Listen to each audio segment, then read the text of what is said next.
الحمد للہ رب العالمین والصلاة والسلام علی سید الانبیاء والمرسلین اما بعد فاعوذ باللہ من الشیطان الرجیم بسم اللہ الرحمن الرحیم۔ الحمد للہ عز وجل خواتین کی نماز کے طریقے سے متعلق لیکچرز کا آغاز ہم کرنے جا رہے ہیں۔ اس سے پہلے کہ نماز سے متعلق مسائل پر باقاعدہ گفتگو کا آغاز کیا جائے،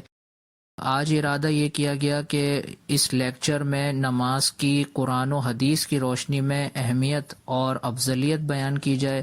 نماز پڑھنے کا کیا کیا اجر و ثواب ہے وہ بیان کیا جائے، اور نماز نہ پڑھنے کے نتیجے میں کس کس عذاب میں مبتلا کیا جا سکتا ہے اس بارے میں بیان کیا جائے۔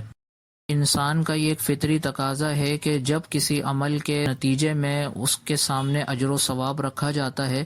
تو اس عمل کو کرنے کی ترغیب پیدا ہوتی ہے اور اس عمل کو کرنے میں اس انسان کی رغبت پیدا ہوتی ہے، اور اسی طرح جب کسی عمل کو ترک کرنے کی صورت میں عذاب کا تذکرہ کیا جائے تو خوف خدا کے سبب انسان یہ ارادہ کرتا ہے کہ اس سے یہ عمل ترک نہ ہو۔ تو اس لیے انشاءاللہ عز و جل ہم نماز کی اہمیت قرآن و حدیث کی روشنی میں بیان کریں گے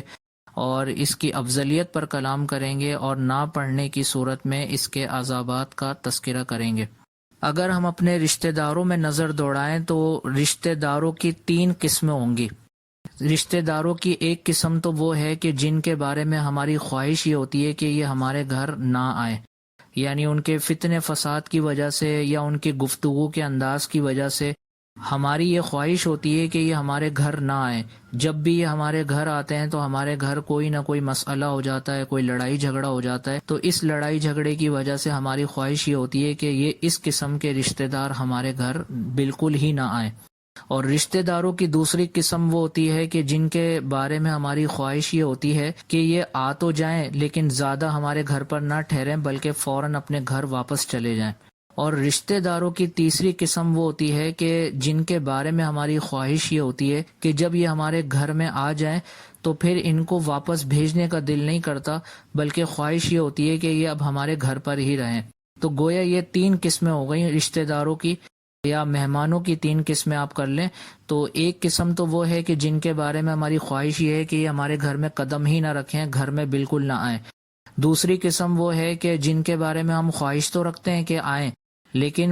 ساتھ میں یہ خواہش بھی ہوتی ہے کہ یہ زیادہ نہ ٹھہریں بلکہ تھوڑی دیر ٹھہر کر اور پھر چلے جائیں۔ اور مہمانوں کی اور رشتہ داروں کی تیسری قسم وہ ہوتی ہے کہ جن کے بارے میں ہماری خواہش یہ ہوتی ہے کہ یہ جب گھر پر آئیں تو پھر یہ واپس نہ جائیں بلکہ ہمارے گھر پر ہی رہیں۔ تو یہ مثال آپ کو اس لیے دی گئی کہ جس طرح مہمان 3 قسم کے ہوتے ہیں، اسی طرح اللہ تعالیٰ کی عبادت کرنے والے بھی 3 طرح کے لوگ ہوتے ہیں۔ بعض لوگ وہ ہوتے ہیں کہ جن کو اللہ تعالیٰ کی طرف سے توفیق ہی نہیں ملتی کہ وہ اللہ تعالیٰ کی عبادت کریں۔ ہماری کثیر بہنیں ایسی ہیں اور کثیر بھائی ایسے ہیں کہ جو اعلانیہ طور پر نمازوں کو چھوڑ رہے ہیں، قضا کر رہے ہیں، اور ان کو پتہ ہے کہ نماز قضا کرنا گناہ ہے، لیکن اس کے باوجود ان کی جرت اور ہمت کا عالم یہ ہے کہ وہ عذابات جانتے ہوئے اور اس عمل کو گناہ تصور کرنے کے باوجود اعلانیہ طور پر نمازوں کو چھوڑ رہے ہیں، اور اسی طرح بہنیں بھی نمازوں کو جان بوجھ کے چھوڑ رہی ہیں، قضا کر رہی ہیں۔ مسلمانوں کی دوسری قسم وہ ہوتی ہے علم سیکھے بغیر نمازوں کو ادا کر رہے ہوتے ہیں، ایک دوسرے کو دیکھ کر نماز سیکھ رہے ہوتے ہیں۔ جیسے ہمارے گھر کے بہت سارے ایسے لوگ کہ جو اپنے بڑے بوڑھوں کو دیکھ کر نمازیں پڑھ رہے ہوں گے، اور ان سے اگر پوچھا جائے کہ آپ یہ نماز کس سے سیکھ کر پڑھ رہے ہیں تو وہ اپنے دادا کا نام لیں گے، اپنے والد کا نام لیں گے، اسی طرح بہنیں اپنی والدہ کا نام لیں گی یا دادی یا نانی کا نام لیں گی۔ تو انہوں نے کبھی صحیح طریقے سے علم نہیں سیکھا ہوتا اور اس کے باوجود یہ نمازیں ادا کر رہے ہوتے ہیں، اور ان کی نمازیں ایک طرح سے ضائع ہو رہی ہوتی ہیں علم نہ سیکھنے کے سبب۔ تو یہ مسلمانوں کی دوسری قسم ہے کہ جو محض رسم ادا کر رہی ہوتی ہے اور نمازیں پڑھ رہی ہوتی ہے، حقیقتاً ان کی نمازیں اللہ تعالیٰ کی بارگاہ میں قبول نہیں ہو رہی ہوتی۔ اور مسلمانوں کی تیسری قسم وہ ہوتی ہے کہ جو اللہ تعالیٰ کی بارگاہ میں جب عبادت کے لیے حاضر ہوتی ہے تو اللہ تعالیٰ ان کی عبادت کے ادا کرنے کے انداز کو پسند فرماتا ہے، ان کو اللہ تعالیٰ ایسی توفیق دیتا ہے کہ ان کا دل اللہ تعالیٰ کی بارگاہ سے مکمل طور پہ جڑا رہتا ہے، یہاں تک کہ ایک نماز پڑھنے کے بعد دوسرے نماز کی فکر لاحق ہو جاتی ہے ایسے لوگوں کو کہ کب دوسری نماز کا وقت آئے اور وہ اللہ تعالیٰ کی بارگاہ میں حاضر ہو جائیں۔ تو یہ تیسری قسم کے لوگ وہ لوگ ہوتے ہیں کہ جنہوں نے نماز پڑھنے سے پہلے علم حاصل کیا ہوتا ہے اور وہ تمام مسائل سیکھے ہوئے ہوتے ہیں کہ جس کی مدد سے نماز ادا کرنا ان کے لیے آسان ہو جاتا ہے۔ تو علم سیکھنے کے بعد جب نماز ادا کرتے ہیں تو اللہ تعالیٰ کی بارگاہ میں اس علم کی برکت سے ان کی نمازیں قبول ہوتی ہیں، اور جب قبول ہوتی ہیں تو اللہ تعالیٰ ان کو اس کے نتیجے میں وہ انعام اور وہ بدلہ عطا فرماتا ہے کہ ان کا دل مستقل طور پر اللہ تعالیٰ کی بارگاہ میں جڑ جاتا ہے، اور اللہ تعالیٰ پھر ان کی بار بار اپنی بارگاہ میں حاضری کو قبول فرماتا ہے، اور ایسی بہنیں اور ایسے بھائی اللہ تعالیٰ کی عبادت میں استقامت حاصل کر چکے ہوتے ہیں اور 5 وقتہ نماز باقاعدگی کے ساتھ اور پابندی کے ساتھ ادا کر رہے ہوتے ہیں۔ اب یہ 3 قسمیں سماعت کرنے کے بعد ہر بہن اپنا اپنا احتساب کر لیں کہ وہ 3 میں سے کس سے تعلق رکھتی ہیں۔ کیا وہ مسلمانوں کی اس قسم سے تعلق رکھتی ہیں کہ جو نماز ہی ادا نہیں کرتی، یا مسلمانوں کی اس قسم سے تعلق رکھتی ہیں کہ جو نماز تو ادا کرتی ہیں لیکن نماز کی محض رسم ادا کرتی ہیں، حقیقتاً ان کی نمازیں قبول نہیں ہو رہی ہوتی، یا پھر مسلمانوں کی تیسری قسم سے تعلق رکھتی ہیں کہ جو علم سیکھ کر نماز ادا کر رہی ہوتی ہیں اور ان کو عبادت کی لذت بھی حاصل ہو رہی ہوتی ہے، اور تمام کام ان کے ایک طرف لیکن نماز قضا ہونے کا تصور ان کے وہم و گمان میں بھی موجود نہیں ہوتا۔ تو ہر بہن کو اپنے اعتبار سے یہ غور کر لینا چاہیے کہ ان مسلمانوں کی جو 3 قسمیں بیان کی گئیں، 3 قسموں میں سے کس قسم کے ساتھ ان کا تعلق ہے۔ اگر خدا نخواستہ شروع کی 2 قسموں کے ساتھ تعلق ہے تو ایسی بہنوں کو ڈر جانا چاہیے اور اللہ تعالیٰ کی بارگاہ میں توبہ کرتے ہوئے علم سیکھنا چاہیے، اور علم کی مدد سے پھر اللہ تعالیٰ کی عظیم ترین عبادت نماز کو ادا کرنا چاہیے۔ اگر نماز کی اہمیت قرآن کی روشنی میں بیان کی جائے تو اس کی اہمیت کا اندازہ آپ اس بات سے لگا لیں کہ قرآن کے اندر اتنی زیادہ تعداد میں کسی عبادت کی اہمیت اور کسی عبادت کا حکم نہیں دیا گیا جتنی بڑی تعداد میں نماز کی ادائیگی کا حکم دیا گیا، اور تقریباً 700 بار نماز کا حکم دیا گیا۔ اس سے آپ نماز کی اہمیت کا اندازہ لگا لیں، اور اتنی تعداد کسی بھی عبادت کے بارے میں بیان نہیں ہوئی قرآن کے اندر جتنی نماز کے بارے میں بیان ہوئی ہے۔ تو اس سے اس عبادت کی اہمیت کا اندازہ آپ تمام کو ہو جانا چاہیے۔ دوسرا، اللہ عز و جل نے ارشاد فرمایا، الا بذکر اللہ تطمئن القلوب، خبردار بے شک اللہ تعالیٰ کے ذکر میں ہی دلوں کا چین ہے۔ اس آیت مبارکہ میں جو بیان کیا گیا کہ اللہ تعالیٰ کے ذکر میں ہی دلوں کا چین ہے، دلوں کا سکون ہے، تو یہاں ذکر اللہ سے مراد نماز بھی لیا گیا ہے۔ تو ذکر کی کئی اقسام بیان کی گئی ہیں، تو جتنی بھی ذکر کی اقسام بیان کی گئی ہیں ان میں افضل ترین ذکر نماز کی ادائیگی ہے، اور نماز باقاعدہ خود ایک اللہ تعالیٰ کا ذکر ہے، اور جتنا عظیم اور افضل نماز کا ذکر ہے اتنا عظیم کوئی اور ذکر نہیں ہے۔ لہٰذا وہ بہنیں جو سکون حاصل کرنا چاہتی ہیں، دلوں کا اطمینان حاصل کرنا چاہتی ہیں، تو ان کو چاہیے کہ نماز کو استقامت کے ساتھ ادا کریں،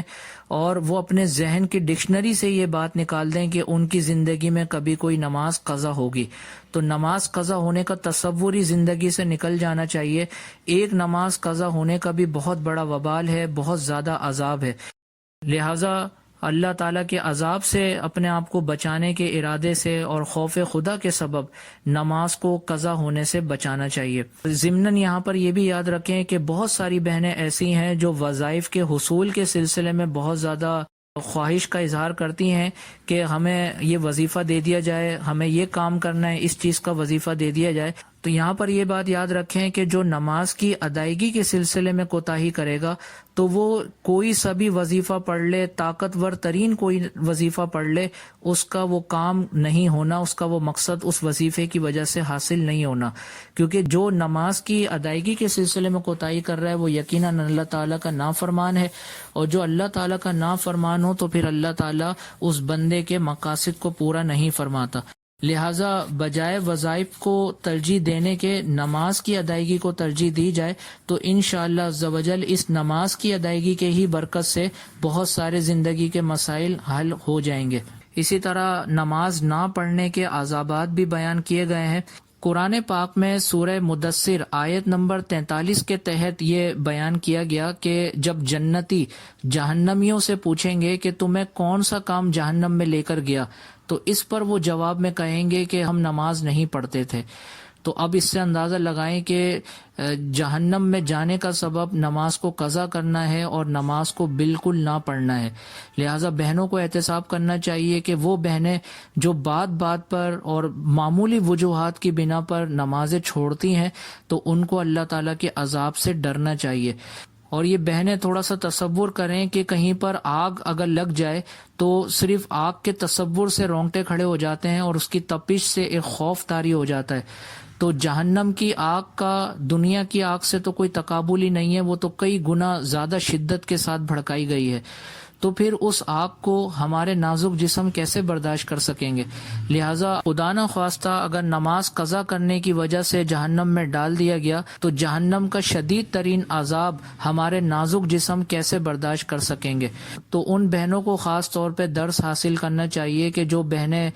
کہیں شادی بیاہ میں جانا ہو، کسی کی محفل میں جانا ہو، تو شادی میں جانے کے بعد ان کو نمازوں کے وقت کا کوئی خیال نہیں رہتا، کب نماز کا وقت شروع ہوا، کب نماز کا وقت ختم ہو گیا، ان کو کوئی احساس نہیں ہوتا اور وہ بالکل آسانی کے ساتھ نمازیں قضا کر رہی ہوتی ہیں۔ تو ایسی بہنوں کو ڈر جانا چاہیے اور اللہ تعالیٰ کے خوف سے لرزنا چاہیے کہ ایک نہ ایک دن تو ایسا آئے گا کہ ہم پر موت طاری ہوگی، اور موت طاری ہونے کے بعد ہمیں اندھیری قبر میں اتارا جائے گا۔ تو خدا نہ خواستہ قبر میں آگ بھڑکا دی گئی یا جہنم میں ڈال دیا گیا تو پھر ہمارا کیا بنے گا؟ تو تمام بہنیں یہ نیت کریں کہ ہم سے سابقہ زندگی میں اگر نمازیں قضا ہو گئی ہیں تو انشاءاللہ عز و جل ہم اس کو جلد سے جلد ادا کریں گے، اور آئندہ زندگی میں اب ہم سے کوئی بھی نماز قضا نہیں ہوگی۔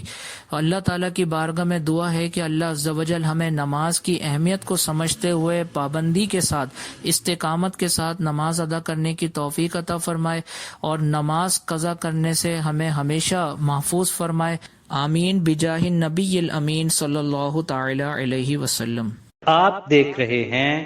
PATF Islamic info YouTube channel. مزید اسلامک ویڈیوز کے لیے ہمارا چینل سبسکرائب کریں۔